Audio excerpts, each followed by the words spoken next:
नमस्ते दोस्तों, आपको आपकी चैनल रहस्यमय उड़ीसा में स्वागत करते हैं। हमें आशा करते हैं कि भगवान श्री श्री जगन्नाथ की कृपा से आप सभी कुशल पूर्वक होंगे।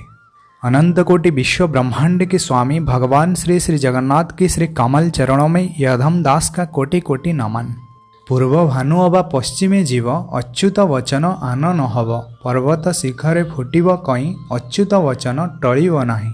ये बात मुमकिन हो सकता है कि सूर्यदेव पूर्व की दिशा को छोड़कर पश्चिम की दिशा में उदय हो सकते हैं, या फिर पहाड़ की चोटी में कमल का फूल खिल सकता है, लेकिन ये अच्युत का वाणी कभी झूठ नहीं हो सकता है। महापुरुष श्री श्री अच्युतानंद जी की इन बातों से पता चलता है कि मालिका पर थोड़ा सा भी संदेह करना हमारे लिए एक बहुत बड़ा पाप हो सकता है। तो दोस्तों, महापुरुष श्री श्री अच्युतानंद जी अपनी ग्रंथ भविष्य पुराण व कलियुग शेष मालिका में आने वाले समय के लिए क्या क्या सब लिखा है उसके बारे में बात करते हैं। अंग बंग कलिंग आदि देश जेते उड़ीसा उत्तराखंड प्रलय समस्ते। अंग बंग कलिंग और उत्तराखंड आदि जितने भी देश है इनमें खंड प्रलय होगा। आप सभी को ये बात पता होगा कि द्वापर युग में दुर्योधन ने दानवीर कर्ण को अंग देश का राजा बनाया था, और उसी अंग देश के बारे में महापुरुष यहाँ जिक्र किया है। फिर महापुरुष बंग और कलिंग के बारे में कहा है। बंग अर्थात जो पश्चिम बंग, और कलिंग जो उड़ीसा है। फिर महापुरुष उत्तराखंड के बारे में कहा है। उत्तराखंड में भी खंड प्रलय होने का संभावना है। आपको तो ये बात जरूर पता होगा कि उत्तराखंड में हर साल ग्लेशियर्स टूटने के कारण बहुत सारे बाढ़ पहले भी आ चुके हैं। तरकी थिबु 13 को 14 लागिबो 15 झुंकी 17 सत उपजीवो। यहाँ महापुरुष 13, 14, 15 एंड 17 अंक के बारे में कहा है। देखिए, जो अंक है और मसीहा है ये दोनों ही अलग है, इसलिए हम जब अंक के बारे में कहते हैं आप इसे मसीहा के साथ रिलेट मत कीजिए, क्योंकि जो अंक होता है वो अनंत माधव का अंक है, और अनंत माधव का जो 13 अंक है वो 2019 से लेकर 2020 के बीच में आता है।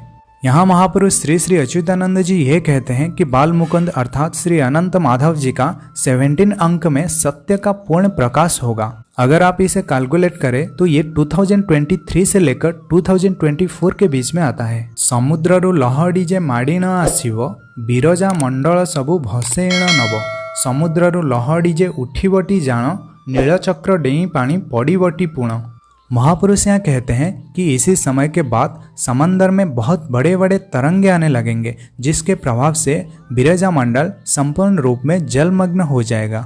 आप लोगों के जानकारी के लिए और एक बार बताना चाहते हैं, बिरजा मंडल जो भगवान का जन्म स्थान है, जहाँ माता बिरजा देवी विद्यमान करते हैं और जहाँ ब्रह्मा का शुभ स्तंभ और यज्ञ कुंड विराजमान करता है।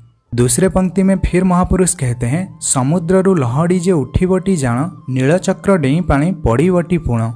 यहाँ महापुरुष पुरुषोत्तम क्षेत्र पुरी में स्थित भगवान श्री श्री जगन्नाथ मंदिर के बारे में कह रहे हैं। जैसे कि आप सभी लोगों को पता है कि भगवान श्री श्री जगन्नाथ जी के मंदिर के ऊपर एक चक्र है जिसे नील चक्र कहते हैं। उसी नील चक्र के ऊपर एक ध्वजा लहराता है, उसे पतितपावन बाना कहते हैं। मालिका के हिसाब से आने वाले समय में सी लेवल इतना ज़्यादा राइज करेगा कि समंदर का पानी नील चक्र के ऊपर प्रवाहित होने लगेगा।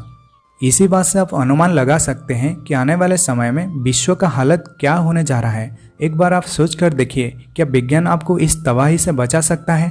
अनंत युग में प्रवेश करने का सिर्फ एक ही माध्यम है, आप उसी अनंत को अपनी हृदय में बैठा लें। इसके दूसरे पंक्ति में फिर महापुरुष कहते हैं, केते केते भक्त माने हुई बेटी मेल वैज्ञानिक जंत्र सबु हुईब अचल उड़ीसार 6 जिला जलान्नब हेब जीवा पाई केही पुणी बाट न पाइब। यहाँ महापुरुष कहते हैं कि एक तरफ विश्व में बहुत बड़ा तबाही होगा, जिसके प्रभाव से जितने सारे वैज्ञानिक यंत्र है वो अचल हो जाएगा, और दूसरे तरफ भक्त लोग एकजुट होंगे।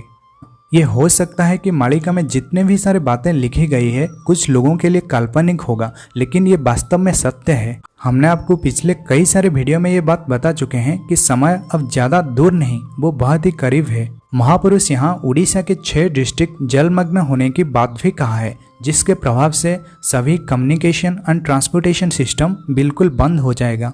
तो दोस्तों, बहुत लोग ऐसे मानते हैं कि मालिका में ये जो कुछ भी लिखा गया है इन लोगों को सिर्फ डराने के लिए, वास्तविकता के साथ इसका कोई दूर दूर तक रिश्ता नहीं। पंचसखाओं ने मिलकर मालिका शास्त्र का रचना इसलिए किया क्योंकि लोगों के अंदर चेतना शक्ति का जागृत होना बहुत जरूरी है।